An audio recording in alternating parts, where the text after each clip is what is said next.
¿Alguna vez te has detenido a preguntarte por qué los milagros parecen haberse detenido? ¿Por qué las sanidades, las transformaciones visibles y las intervenciones claras de Dios que llenan las páginas de la Biblia ya no se experimentan con la misma frecuencia en nuestros días? Leemos sobre ciegos que recuperaron la vista y paralíticos que caminaron. Leemos sobre tormentas que obedecieron una sola palabra. Y sin embargo, muchos creyentes viven hoy con una fe sincera pero silenciosa, preguntándose por qué ese mismo poder parece distante. No es una pregunta nacida de rebeldía, es una pregunta nacida del anhelo profundo de conocer al Dios vivo, no solo al Dios aprendido. La Escritura es clara cuando afirma que Jesucristo es el mismo ayer, hoy y por los siglos. Si eso es verdad, entonces el poder no ha disminuido, la fuente no se ha agotado, el problema no está en Dios. La pregunta real es otra, ¿qué ha cambiado en la forma en que entendemos, practicamos y nos acercamos a Él? Porque cuando algo que una vez fluyó con libertad deja de manifestarse, no siempre es porque fue quitado, muchas veces es porque fue cubierto, diluido o reemplazado por algo más cómodo y menos desafiante. Desde los primeros siglos de la fe cristiana, la Iglesia fue creciendo, organizándose y estructurándose para sobrevivir en un mundo hostil. Con el tiempo, esa estructura necesaria comenzó también a definir qué enseñanzas eran enfatizadas y cuáles quedaban en segundo plano. No por maldad en todos los casos, sino por temor, por control o por el deseo de mantener el orden. Poco a poco, la experiencia viva de Dios fue transformándose en explicación, la relación en rutina, la autoridad espiritual en dependencia institucional. Pero cuando leemos los evangelios con atención, vemos algo profundamente diferente en la vida de Jesús. Antes de cada milagro, antes de cada acto de poder, Él no actuaba desde desesperación, ni desde súplica, ni desde inseguridad espiritual. Jesús no oraba como alguien separado de Dios, oraba como alguien en completa comunión con el Padre. Su relación no estaba basada en distancia, sino en unidad. Y esa forma de relacionarse con Dios produjo resultados que aún hoy nos asombran. Lo que muchos no se dan cuenta es que Jesús no solo vino a mostrar lo que Dios podía hacer, vino a mostrar lo que una vida totalmente alineada con Dios puede manifestar. Sus milagros no eran trucos divinos para impresionar multitudes. Eran señales, demostraciones visibles de una realidad espiritual más profunda. Cada sanidad, cada liberación, cada provisión sobrenatural apuntaba a una verdad mayor, que el reino de Dios no estaba lejos, no estaba reservado para el futuro, y no estaba limitado a unos pocos elegidos. Jesús habló repetidamente del reino como una realidad presente. Dijo que estaba cerca, que estaba entre nosotros, que estaba dentro. Sin embargo, con el paso del tiempo, ese mensaje fue reinterpretado. El reino comenzó a verse solo como una promesa futura, algo que se experimentaría después de la muerte, y no como una realidad espiritual que transforma la vida aquí y ahora. Y cuando el reino se mueve al futuro, el poder se debilita en el presente. Muchos creyentes hoy oran con sinceridad, pero desde una posición de carencia. Oran esperando que Dios, desde lejos, decida intervenir si así lo considera. Oran como si la relación fuera frágil, condicional y constantemente en riesgo. Pero esa no fue la forma en que Jesús se relacionó con el Padre, ni la forma en que enseñó a sus discípulos a hacerlo. Algo en esa enseñanza original se perdió, o al menos se volvió menos visible con el paso de los siglos. Por eso este mensaje es importante. No para atacar la Iglesia, no para rechazar la fe cristiana, sino para regresar a las palabras de Jesús mismo. Para observar no solo lo que dijo, sino cómo vivió. Para entender no solo los milagros que realizó, sino la conciencia espiritual desde la cual los realizó. Porque si Jesús es nuestro modelo, entonces su manera de orar, de creer y de actuar no fue exclusiva, fue instructiva. Tal vez los milagros no se detuvieron porque Dios se fue.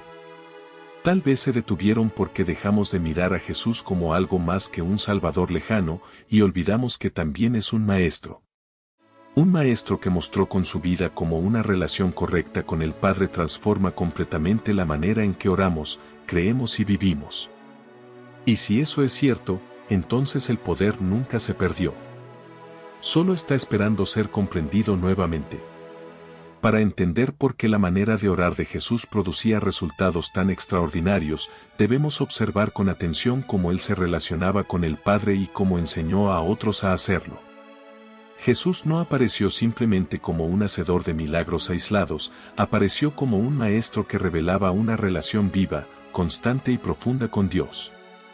Cada palabra que hablaba, cada acción que realizaba, nacía de esa comunión ininterrumpida.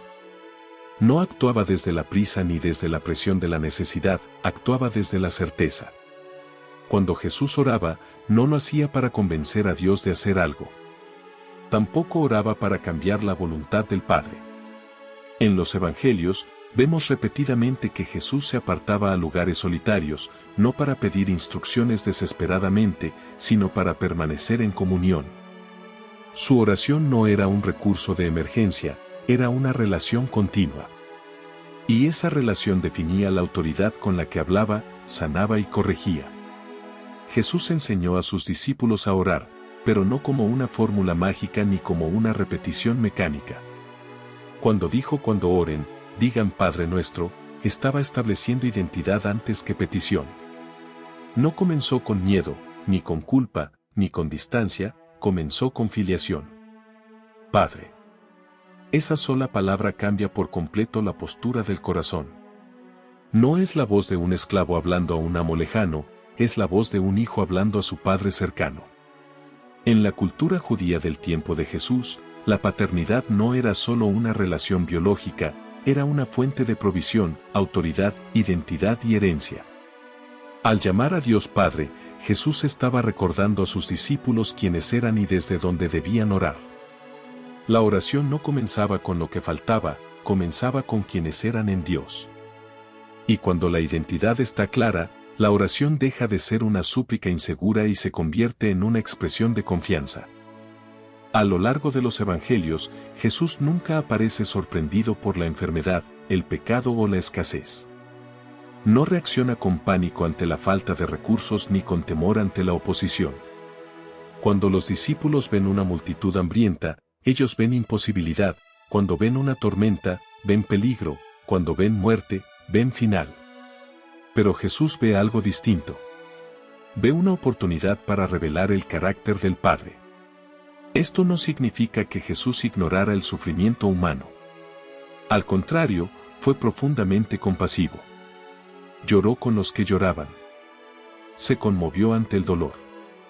Pero nunca permitió que la situación definiera la autoridad desde la cual actuaba. Su respuesta siempre nacía de una confianza absoluta en la presencia y el poder del Padre. Y esa confianza se expresaba primero en oración, no después del milagro, sino antes. Jesús no enseñó a orar desde la duda. De hecho, habló con claridad sobre la fe, no como un deseo incierto, sino como una confianza firme.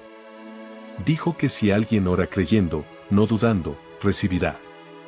No estaba promoviendo una fe emocional o superficial, estaba hablando de una fe arraigada en el conocimiento de Dios.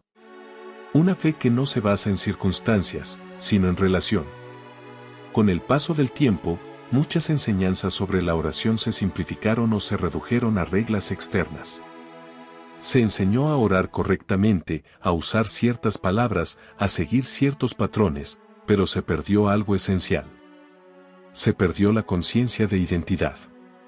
Se perdió la comprensión de que la oración no es solo hablar con Dios, sino alinearse con Él. No es solo pedir intervención, es permanecer en comunión. Jesús no vino a crear una religión de distancia, sino una relación de cercanía. No vino a establecer un sistema donde unos pocos tenían acceso a Dios y otros dependían de intermediarios.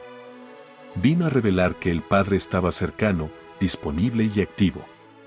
Y esa cercanía transformaba completamente la manera de vivir, de creer y de orar. Cuando observamos la vida de Jesús, queda claro que su autoridad espiritual no provenía de un título, ni de una posición institucional, ni de un ritual externo. Provenía de una vida alineada con el Padre. Y esa alineación comenzaba, una y otra vez, en la oración. No una oración de miedo, sino una oración de confianza. No una oración de carencia, sino una oración de comunión.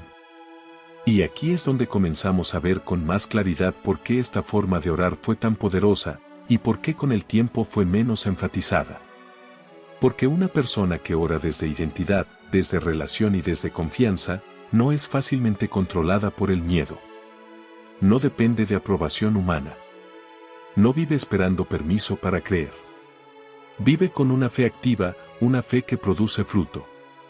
Si observamos con atención los momentos que preceden a los milagros de Jesús, descubrimos un patrón claro y consistente que rara vez se enseña con profundidad. Antes de que el milagro fuera visible, antes de que la sanidad se manifestara, antes de que la provisión apareciera, Jesús siempre se movía desde una postura espiritual específica. No reaccionaba al problema desde la urgencia. No se dejaba definir por la necesidad presente. Su enfoque estaba anclado en el Padre, no en la circunstancia. Uno de los ejemplos más reveladores ocurre cuando Jesús se enfrenta a la muerte misma. Antes de llamar a Lázaro fuera del sepulcro, Jesús ora en voz alta. Pero no lo hace para pedir permiso ni para suplicar poder. Dice que agradece al Padre porque ya lo ha escuchado. No habla en futuro, habla desde la certeza. La gratitud precede al milagro. La confianza precede a la manifestación. Jesús no espera a ver el resultado para creer, cree antes de verlo. Este detalle es profundamente significativo, porque revela cómo Jesús entendía la oración. Para él, orar no era intentar convencer a Dios de actuar. Era reconocer lo que ya estaba establecido en la voluntad del Padre. La oración no creaba la voluntad divina, alineaba la acción humana con ella. Y cuando esa alineación se daba, el milagro no era un acto forzado, era una consecuencia natural. Lo mismo sucede cuando alimenta a la multitud. Los discípulos ven escasez. Ven números que no cuadran. Ven una situación imposible de resolver con los recursos disponibles. Pero Jesús toma lo poco que hay y da gracias. No agradece después de que el pan se multiplica, agradece antes. Reconoce provisión antes de verla. Honra al Padre antes de que la evidencia sea visible. Y desde ese lugar, la provisión fluye. Jesús nunca negó la realidad de la necesidad. No fingió que no había hambre, enfermedad o dolor. Pero tampoco permitió que esa realidad tuviera la última palabra. Su enfoque siempre estuvo en el carácter del Padre. Sabía quién era Dios, y sabía quién era Él en relación con Dios. Esa claridad interior le permitía actuar con autoridad, sin ansiedad, sin duda y sin miedo. En muchos pasajes, Jesús corrige a sus discípulos no por orar poco, sino por orar desde temor.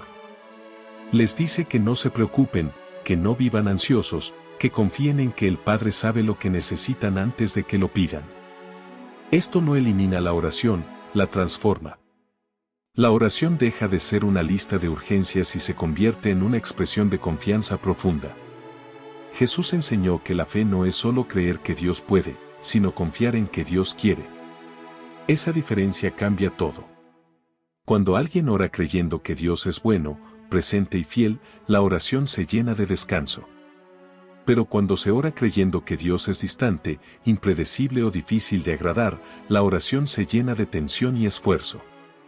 Jesús vivía en descanso, incluso en medio de grandes necesidades.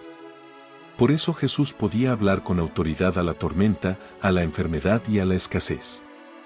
No lo hacía desde arrogancia, sino desde alineación. Sabía que estaba actuando dentro del carácter del Padre. Y esa seguridad le permitía hablar con palabras simples, claras y firmes. No había desesperación en su voz, había certeza. Este patrón se repite una y otra vez. Jesús ora primero, no para obtener poder, sino para permanecer alineado. Luego actúa. Y cuando actúa, lo hace con una autoridad que no depende del contexto, de la opinión de otros o de la magnitud del problema. Su autoridad nace de la comunión. Y esa comunión es accesible para todo aquel que aprende a orar desde la misma postura. Aquí es donde muchos creyentes se confunden. Piensan que la autoridad espiritual es algo reservado para unos pocos, para líderes especiales o personas extraordinarias. Pero Jesús nunca enseñó eso. Al contrario, dijo que quienes creyeran en Él harían las mismas obras. No porque fueran iguales en rol, sino porque compartirían la misma relación con el Padre. Cuando Jesús agradecía antes del milagro, estaba mostrando algo esencial. La gratitud no era una técnica, era una expresión de fe madura. Era la evidencia de que su corazón ya estaba convencido. Y cuando el corazón está convencido, las palabras tienen peso. No porque sean mágicas, sino porque nacen de una convicción verdadera. Tal vez el mayor error en la oración moderna es que esperamos saber para creer. Jesús enseñó lo contrario. Creer primero, agradecer primero, alinearse primero. Y desde ese lugar, permitir que Dios se manifieste en el tiempo y la forma que Él considera correcta. No para nuestra gloria, sino para revelar su carácter. Llegados a este punto, la pregunta ya no es si Jesús oraba de una manera diferente, la pregunta es cómo esa forma de orar puede ser vivida hoy por creyentes comunes en medio de la vida diaria. Porque Jesús nunca presentó su relación con el Padre como algo inalcanzable. Nunca habló de su comunión con Dios como un privilegio exclusivo. Al contrario, invitó a otros a seguirlo, a aprender de Él y a vivir desde la misma confianza. El primer cambio que muchos creyentes deben hacer es abandonar la idea de que la oración comienza con el problema. Jesús nunca permitió que la necesidad dictara el tono de su oración. Cuando oramos comenzando con lo que falta, con lo que duele o con lo que asusta, le damos a esa realidad una autoridad que no le corresponde. Jesús reconocía la necesidad, pero no se sometía a ella. Su enfoque estaba siempre en el Padre, y desde allí respondía. Esto no significa negar la realidad, ni fingir que todo está bien cuando no lo está. Significa elegir conscientemente desde donde oramos. Orar desde la fe no es ignorar el problema, es negarle el control. Es decidir que la verdad de Dios es más fuerte que la circunstancia presente. Jesús vivía desde esa verdad, y esa verdad guiaba cada palabra que pronunciaba. Otro aspecto esencial es la gratitud. No una gratitud superficial o repetitiva, sino una gratitud que nace de la confianza. Jesús agradecía antes de ver el resultado porque confiaba plenamente en el carácter del Padre. No agradecía para provocar algo, agradecía porque sabía que Dios ya estaba obrando. Cuando la gratitud se expresa desde esa certeza, la oración cambia de tono. Se vuelve firme, tranquila y llena de esperanza. Muchos creyentes hoy oran esperando convencer a Dios, como si Él necesitara ser persuadido para actuar. Pero Jesús mostró que el Padre ya está dispuesto. La oración no cambia a Dios, cambia al que ora. Alinea el corazón humano con la voluntad divina. Y cuando esa alineación ocurre, la acción fluye con mayor claridad. Jesús también enseñó a no permitir que la duda gobierne el corazón después de orar. No dijo que las circunstancias cambiarían de inmediato en todos los casos. Pero sí enseñó que la fe verdadera permanece firme incluso cuando la evidencia tarda en aparecer. Esto no es negación, es perseverancia. Es confiar en que Dios obra aun cuando no lo vemos todavía. Aquí es donde muchos creyentes abandonan el proceso. Oran con fe, pero luego vuelven a vivir desde el miedo. Oran con confianza, pero después permiten que la ansiedad tome el control. Jesús enseñó algo distinto. Enseñó a vivir desde la fe, no solo a orar desde la fe. A caminar, decidir y hablar como alguien que confía en Dios, incluso en medio de la espera. Jesús también habló de autoridad espiritual. No como dominio sobre otros, sino como dominio sobre el temor, la mentira y la desesperanza. Cuando habló a la tormenta, no lo hizo con ira, lo hizo con calma. Cuando confrontó la enfermedad, no lo hizo con dramatismo, lo hizo con claridad. Esa autoridad nace de una vida rendida al Padre, no de técnicas ni fórmulas. Aplicar esta forma de orar hoy requiere intención. Requiere detenerse, respirar y recordar quién es Dios y quiénes somos en Él. Requiere dejar de orar desde la urgencia constante y comenzar a orar desde la confianza estable. No es algo que se logra de un día para otro, es una disciplina espiritual que transforma gradualmente la manera de vivir. Jesús no prometió una vida sin desafíos. Prometió su presencia en medio de ellos. Y cuando aprendemos a orar como Él oró, comenzamos a experimentar esa presencia de una manera más real. No como una idea lejana, sino como una fuente constante de paz, dirección y fortaleza. Esta forma de oración no elimina el sufrimiento automáticamente, pero sí cambia nuestra postura frente a Él. Nos recuerda que no estamos solos, que no estamos abandonados y que no estamos sin esperanza. Nos coloca nuevamente en una relación viva con el Padre, desde donde todo cobra un nuevo significado. Al llegar a este punto, queda claro que el mensaje de Jesús nunca fue uno de dependencia espiritual ni de espera pasiva. Nunca enseñó a vivir como personas derrotadas, inseguras o sin acceso directo al Padre. Por el contrario, una y otra vez afirmó que Dios no está lejos, que no es inaccesible y que no es indiferente al clamor de sus hijos. Jesús vino a revelar al Padre, y al mismo tiempo a revelar quiénes somos cuando vivimos en verdadera relación con Él.